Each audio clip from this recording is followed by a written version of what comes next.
Hari ini kita akan membahas infografik bertajuk Industri Terkuat di Asia yang diterbitkan oleh Visual Kapitalis berdasarkan data McKinsey pada bulan September 2023. Infografis menyajikan 8 industri. Mulai dari atas, industrinya adalah elektronik konsumen, elektronik industri, kendaraan listrik, semikonduktor, internet konsumen, farmasi, e-commerce, pembayaran online. Masing-masing industri ini dinilai berdasarkan 3 faktor. Pangsa global dalam kelompok yang terdiri dari 3.000 perusahaan terpenting dalam industri tertentu. Data ini disajikan pada kolom pertama dari kiri. Kolom kedua dari kiri menunjukkan bagian perusahaan-perusahaan Asia dalam keuntungan industri global. Dan kolom ketiga menunjukkan bagian jumlah paten di industri tertentu. Di bagian bawah infografis terdapat catatan bahwa kelompok yang terdiri dari 3.000 perusahaan terpenting dalam industri tertentu mencakup entitas yang mencapai kapitalisasi pasar lebih dari 5 miliar dolar pada tahun 2020.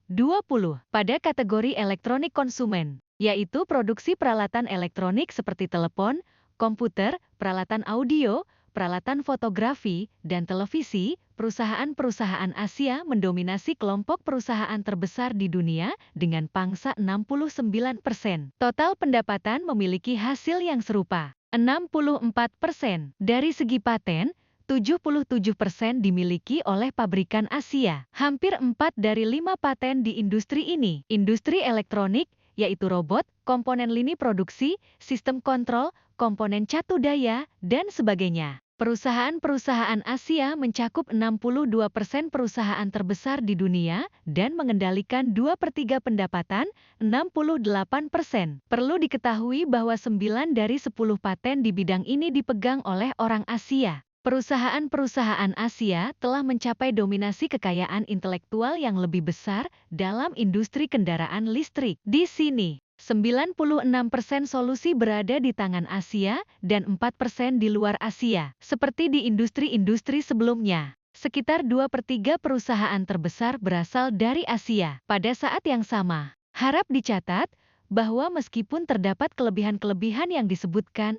bagian keuntungannya adalah 45%. Hal ini membuktikan kuatnya posisi perusahaan non-Asia di pasar mobil listrik yang meski hanya memiliki 4% paten dan 1/3 perusahaan, namun menghasilkan pendapatan tertinggi dan meminum krimnya. Ini mungkin tentang Tesla Amerika, tetapi juga merek lain seperti Ford, GM, dan lainnya yang banyak terlibat dalam elektromobilitas, serta industri otomotif Eropa yang dipimpin oleh Jerman dan Prancis yang kuat, yang mereknya tidak saya miliki.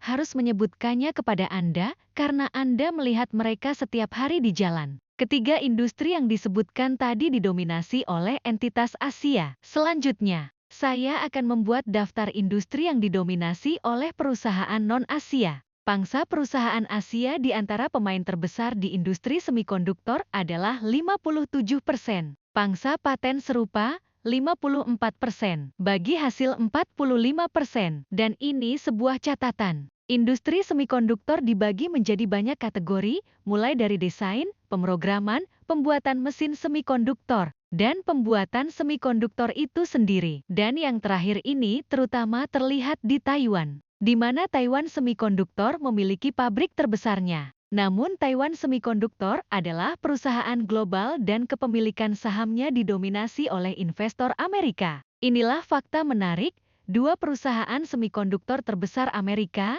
Nvidia dan AMD, dijalankan oleh pemimpin asal Cina. Setelah Taiwan, Samsung Korea penting, dan ada juga perusahaan Jepang. Namun, perusahaan-perusahaan dari daratan Tiongkok telah terputus dari teknologi semikonduktor terbaru selama beberapa tahun, yang tunduk pada pembatasan ekspor oleh pemerintah Amerika. Dalam hal inovasi dan pengendalian produksi, pusat industri semikonduktor dunia ada di Amerika Serikat. Nvidia, AMD, Intel, Broadcom, Qualcomm, Texas Instruments, Advanced Materials dan sejumlah pemain penting lainnya sudah disebutkan di sana. Ditambah lagi beberapa perusahaan penting di Eropa, seperti ASL Belanda, pernah memisahkan diri dari Philips, yang memproduksi lini produksi untuk produksi semikonduktor dan berdasarkan perjanjian dengan Amerika Serikat, berhenti mengekspor teknologi terkini ke China pada tahun 2023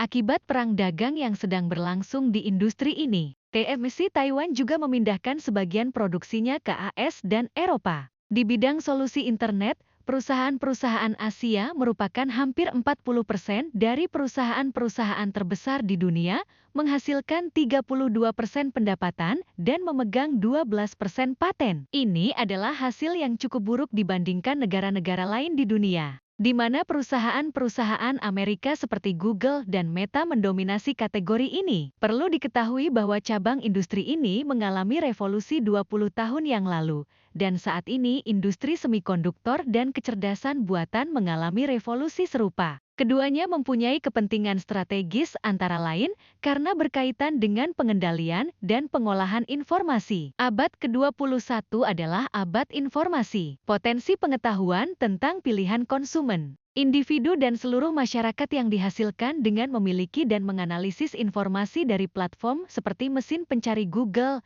YouTube, pesan instan, Facebook, Instagram, TikTok dan situs jejaring sosial lainnya tidak ada bandingannya dengan apapun dalam sejarah. Dan yang saya maksud bukan hanya aspek komersialisasi pengetahuan ini di bidang periklanan, tetapi juga di bidang manajemen sumber daya manusia, pemerintahan negara, dan pengetahuan perilaku. Ini adalah pencapaian yang menarik dan belum pernah terjadi sebelumnya dalam industri baru ini.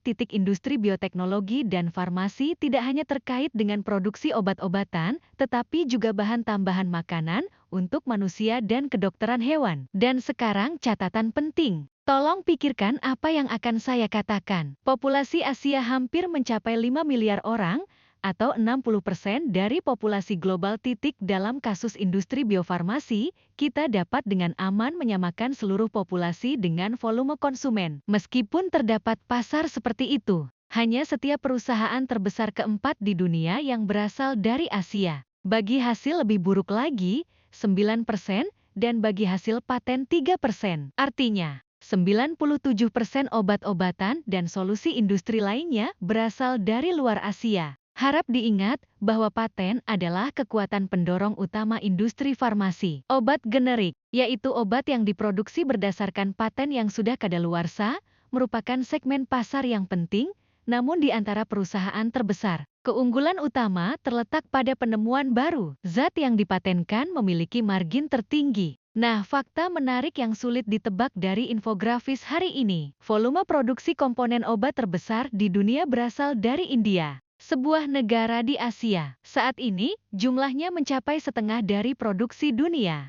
Jika pabrik-pabrik di India tidak mengirimkan komponen tepat waktu, produksi obat-obatan di seluruh dunia akan lumpuh. Tapi ini dilakukan atas nama perusahaan Amerika dan Eropa. Banyak orang India memilih jalur karir di bidang bioteknologi, kimia, dan farmasi, melihat kemungkinan pekerjaan yang baik di perusahaan-perusahaan barat di India. Sekelompok besar warga negara India juga mempelajari bidang ini di universitas di negara Anda. Rasa ingin tahu yang luar biasa. Apakah Anda mempunyai pemikiran mengapa industri di Asia ini terlihat lemah dibandingkan dengan industri lainnya? Jawabannya tidak sederhana dan bersifat multi-trade. Salah satu unsur di Asia Timur tentunya adalah tradisi pengobatan alami, serta budaya kuliner yang mencakup unsur pengolahan makanan. Dalam industri e-commerce, setiap perusahaan terbesar kelima di dunia berasal dari Asia, dan 30% pendapatan dihasilkan di sini. Setengah dari paten yang berkaitan dengan solusi e-commerce menunjukkan potensi besar industri ini di masa depan.